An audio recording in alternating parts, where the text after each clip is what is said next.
A pirâmide alimentar é simplesmente o maior esquema de corrupção científico quando a gente vê o impacto dela na saúde do mundo, tá? No mundo ocidental, que é onde a gente tem mais dados.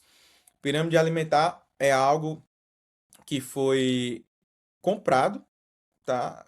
O estudo dos 7 países, 6 países, 7 países do Enschel Keys foi um estudo completamente enviesado, uma parte de um estudo maior que excluiu o que não interessava, incluiu o que lhes interessava para culpar o colesterol pelas doenças cardíacas que estavam em ascensão na época. A partir dos anos 60, esse estudo que deu origem à pirâmide alimentar que a gente conhece hoje e é repetida ainda, né, com pequenas variações até hoje em dia, pela saúde convencional, digamos assim, e pelas sociedades. Isso aí, dos anos 60 para cá, principalmente, a gente vê o impacto que teve na saúde global. A gente pegando Estados Unidos, que a gente tem mais dados, a gente vê uma curva, né? A gente vê essa curva aqui, ó. Tá aqui baixo, vai subindo. O que é que tá baixo e vai subindo dos anos 60 para cá? Obesidade, diabetes, outras doenças metabólicas. E o que é que subiu também? Subiu o consumo de óleos vegetais, o consumo de grãos, o consumo de carboidratos, não só os refinados, não só os refinados. E o que é que desceu? O consumo de gordura saturada. O que é que desceu? O consumo de proteína de origem animal. E o que é que desceu? A saúde em geral. O número de doenças crônicas explodiu. E aquilo que era o motivo para recomendar oficialmente pela AHA, American Heart Association, por exemplo, indicava margarina. Então, a Sociedade Brasileira de Cardiologia indicava margarina e foi humilhantemente, né, conduzida a retirar isso depois que ficou provado e comprovado que a margarina, um óleo processado, ah, solidificado, riquíssimo em ômega 6 e dizia isso gigantescamente no rótulo, né? Não é protetor para o coração, muito pelo contrário, é devastador para o sistema cardiovascular. Então foi super constrangedor, né, ter que tirar, ser obrigado a tirar esse selo de um produto que não deveria ser chamado nem de alimento. Eu divaguei um pouquinho aqui, mas, mas a questão é que o esquema da pirâmide alimentar, em 2016, ele foi já tinha sido desmascarado, ah, já tinha ido por água abaixo quando você analisava os estudos, analisava como foi feito. Mas tem uma tese de doutorado da doutora Zoe Harcombe, que de 2016, a publicação, que ela faz uma meta-análise em um estudo de todas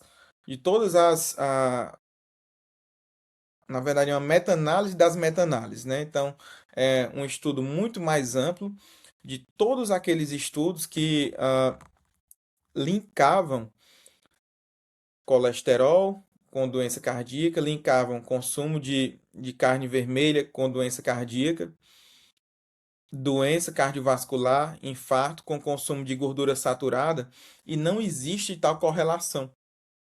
Mesmo que existisse tal correlação, isso não existe nenhuma base científica que ligue o colesterol à formação de ateromas. O colesterol faz parte da placa de ateroma, da doença aterosclerótica, mas o colesterol sozinho ele não é capaz de promover a formação da placa.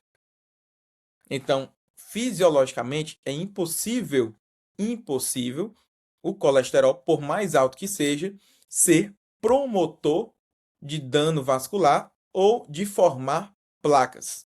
É impossível.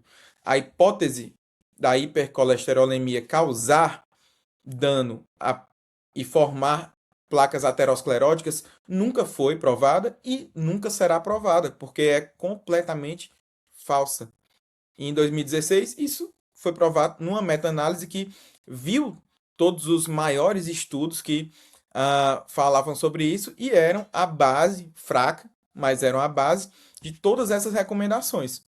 Então, nós temos por A mais B que a pirâmide alimentar é o grande esquema para adoecimento global e é ela que fomenta indústria de remédio, que é quem lucra com quem está doente, e a indústria alimentícia, que é a indústria que vai vender cada vez mais. Vai vender para o obeso, que vai comer de 2 em 2 horas, que vai comer cada vez mais, que vai estar viciado naqueles produtos ultraprocessados ou não, que hoje a gente já tem um nível além. Senhoras e senhores, uma pausa na entrevista para apresentá-los um novo parceiro do canal. Eu estou muito feliz porque vocês sabem que eu sempre procuro os produtos de melhor qualidade no mercado brasileiro e de verdade eu achei. Eu fico feliz que a Wonderlev me proporciona o melhor caldo de ossos e colágeno possível todo santo dia. Eu venho usando isso há meses. É uma adição de nutrientes importantes na dieta, como magnésio e glicina, e é uma combinação perfeita para vocês que fazem jejum. Você junta isso com a novidade da manteiga bovina de primeira pelo melhor preço do mercado, eu não tô brincando, eu fico tranquilo e confiante de que eu tô fazendo o melhor possível para minha saúde e para minha longevidade. E é justamente por isso que eu tô compartilhando os produtos da Wonderlev com vocês. Enfim, é só uma ressalva rápida que eu queria fazer, porque o produto é realmente bom e eu realmente acredito na marca. Podem confiar. Continuem desfrutando da entrevista e um ótimo vídeo para vocês. Uau! Para quem não sabe, o Ancel Keys foi o cientista que, né, deu entrada ou foi a grande face dessa hipótese da gordura saturada ser a vilã. E o John Yudkin estava do outro lado da moeda, que era o cientista que tinha uma hipótese que o açúcar era o grande vilão, né, dos problemas de ataque cardíaco que estava acontecendo lá nos Estados Unidos. E como o doutor falou, o estudo dos 7 países, que foi o estudo que sacramentou, né, que botou ali a hipótese da gordura como problema, foi um estudo extremamente, né, maligno do Ansel Keys, porque não tinham 7 países, tinham 24, 21, 21, 24 países, né, doutor? Então foi assim uma coisa absurda que aconteceu. E como o doutor falou, o American, né, Heart Association dizia que a margarina era boa para o coração, ganhava dinheiro da Crisco, né, que era a indústria que criava a margarina. A American Diabetes Association, depois que o diabetes explodiu nos Estados Unidos, como o doutor falou, com o maior experimento que a humanidade já viu, que foi o experimento da pirâmide alimentar, indicava uma dieta alta em carboidrato para diabético. Então, tem alguma coisa de errado aí, doutor. E depois, a parte mais interessante que eu queria tocar nesse assunto. Você falou que a hipótese que o colesterol causa arteriosclerose não segura. Eu costumo dizer uma pequena analogia, ver se faz sentido. A casa da pessoa está pegando fogo, o bombeiro tenta ir lá salvar a pessoa, ou a casa da pessoa, acaba morrendo no fogo e a culpa é do bombeiro. O bombeiro nessa analogia, gente, é o colesterol. É isso que acontece mesmo, doutor?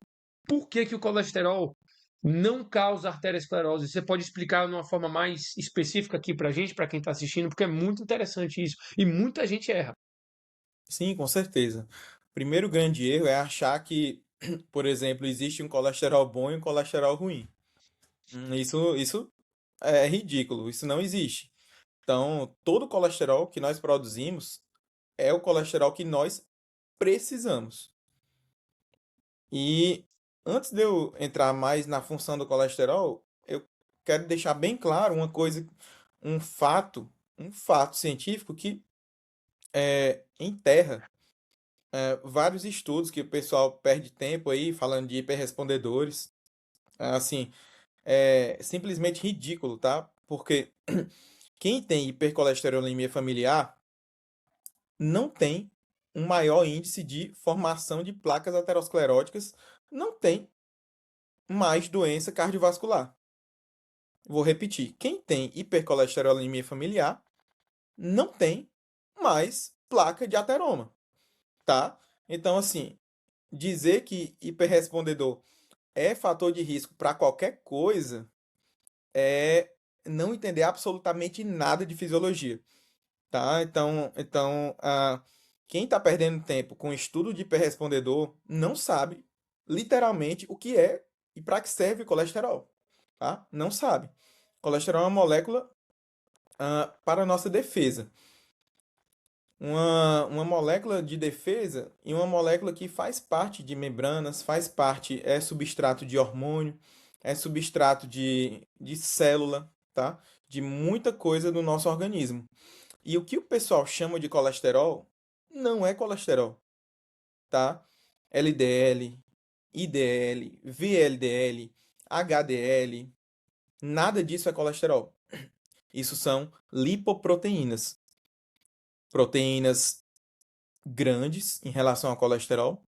São proteínas produzidas pelo fígado, proteínas de transporte, feitas para levar componentes de um lugar para o outro. E entre esses componentes, o colesterol. Então, dentro do LDL tem colesterol. Dentro do HDL tem colesterol, como tem vitaminas lipossolúveis, por exemplo, como tem outros componentes coenzimas, por exemplo. Então, tem moléculas de transporte que se chamam lipoproteínas, que o pessoal erroneamente chama de colesterol. Isso não é colesterol. O colesterol é uma molécula lipídica, dentre várias outras, que está dentro das lipoproteínas. E essas lipoproteínas, elas têm uma função especificamente, além do transporte, imunológica. E o LDL, por exemplo, tem uma uma função de alvo ah, terapêutico de sinalização para o sistema imunológico. Qual é essa sinalização? Sinalização do LDL é o que explica, por exemplo, a, a formação da placa a partir do dano vascular. Como é que ocorre isso? Essa hipótese foi provada, na verdade, por microscopia eletrônica. A partir do momento que eu tenho um dano vascular, ou seja, eu tenho uma ranhura lá, um machucado dentro do vaso sanguíneo, o sistema imunológico não chega lá do nada e começa a tapar o buraco, não. O LDL é uma das moléculas que vai ser atraída por esse ponto, por esse buraco, que está ali machucado, que está ali lesionado, e o LDL vai sinalizar para macrófagos, o LDL vai sinalizar para outras células de defesa que naquele lugar eu preciso de um reparo. E esse reparo vai vir em forma de quê? Em forma de inflamação, inflamação aguda local, que vai propiciar uma atração de células do meu sistema imunológico para aquele lugar, uma atração de componentes do meu sistema de coagulação, fibrinogênio, cálcio, daí que vem o cálcio, o próprio colesterol que está lá sinalizando, macrófagos que vão se transformar ali depois em células esponjosas, vão se diferenciar, todo aquele componente do amálgama que vai fixar aquele ponto que foi lesionado. Então, o LDL, especificamente, ele é um sinalizador, assim como o HDL é um sinalizador.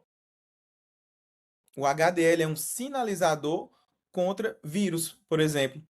É um sinalizador contra bactérias. É um sinalizador imunológico.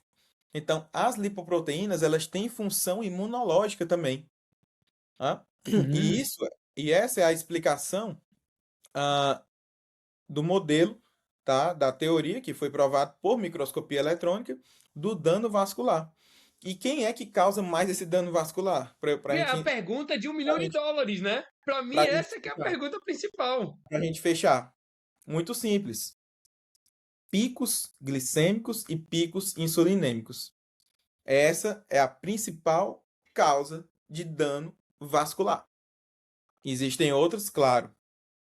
Até drogas podem causar, mas 99,999% do dano vascular crônico que a gente tem hoje é causado por pico glicêmico seguido de pico insulinêmico, que é menos, mas também é tóxico.